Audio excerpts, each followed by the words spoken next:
આણંદમાં નકલી સોનાના દાગીનાથી ગોલ્ડ લોન લેવાના કૌભાંડનો પર્દાફાશ. પીપળાવ બેંક ઓફ બરોડાની શાખામાં નકલી સોના પર ગોલ્ડ લોન લેવાઈ હોવાનો ખુલાસો. નકલી સોનાના દાગીના ગીરવે મૂકી બેંક સાથે ₹31 લાખની ઠગાઈના વર્ષોથી બેંક સાથે વેલ્યુઅરનું કામ કરતા નડિયાદનો સોની જ મુખ્ય આરોપી નીકળ્યો. અગાઉ છેતરપિંડીનો ગુનો સોજિત્રા પોલીસ મથકે નોંધાયો હતો અને બાદમાં એસઓજી પોલીસને તપાસ સોંપાઈ હતી. એસઓજી આણંદની ટીમે પહેલા 1 અને હાલ 2 મળી કુલ 3 આરોપી ઝડપી પાડ્યા. લાંબા સમયથી આ ગોલ્ડ લોન કૌભાંડ ચાલી રહ્યું હોવાની આશંકા.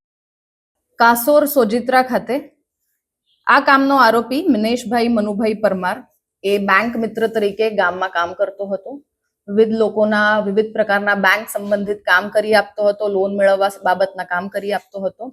આ વિશ્વાસનો જ ફાયદો લઈને એણે લોકોના નામે લોન મેળવી પોતે આર્થિક લાભ મેળવવાનું એક કાવતરું રચ્યું. આ કાવતરાના ભાગરૂપે બેંક ઓફ બરોડાની કાસોર ખાતેની પીપળાવ ખાતેની બ્રાન્ચમાં એણે લોકોને એવો વિશ્વાસ અપાવ્યો કે મારા આ બનાવટી મારા આ જે જ્વેલરીઝ છે, મારા ઘરેણા છે, એને તમે લો, બેંકને આપો અને બેંકમાંથી લોન મેળવીને એ લોનના પૈસા મને આપો, સમય સાથે એ લોનની ભરપાઈ કરી દઈશ એવી એમને ખાતરી આપી અને આ લોનના નાણાં મેળવી લીધા.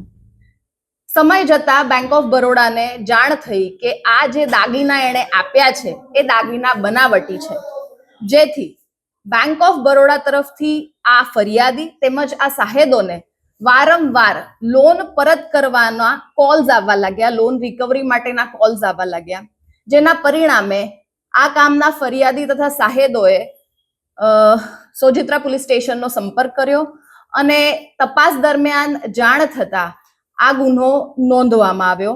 ગુનાની ગંભીરતા ધ્યાને લઈને એસપી શ્રી જીજી સાણી સાહેબ દ્વારા આ ગુનાની આગળની તપાસ એસઓજી શાખા આણંદને સોંપવામાં આવી.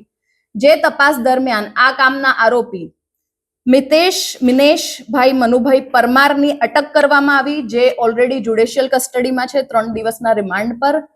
તપાસ દરમિયાન વધુ 2 નામ ખુલ્યા, જેમાં અનિલકુમાર કનૈયાલાલ સોની જે રહે ડીમાર્ટની સામે ઉત્તર સંડા રોડ નડિયાદ તથા ગભુભાઈ ઉર્ફે મોરલી બાપુભાઈ ભરવાડ રહે ભગત પેટ્રોલ પંપની સામે તારાપુર ની પણ અટક કરવામાં આવી. જે બંને આરોપીઓની આજે 2 દિવસની રિમાન્ડ મંજૂર થઈ છે. આ કાવતરા અને ઠગાઈ હેઠળ કુલ ₹31,55,000ની ઠગાઈ કરવામાં આવેલી છે અને 3 આરોપીઓની જે નામ દર્શાવે એમની ધરપકડ કરવામાં આવેલી છે.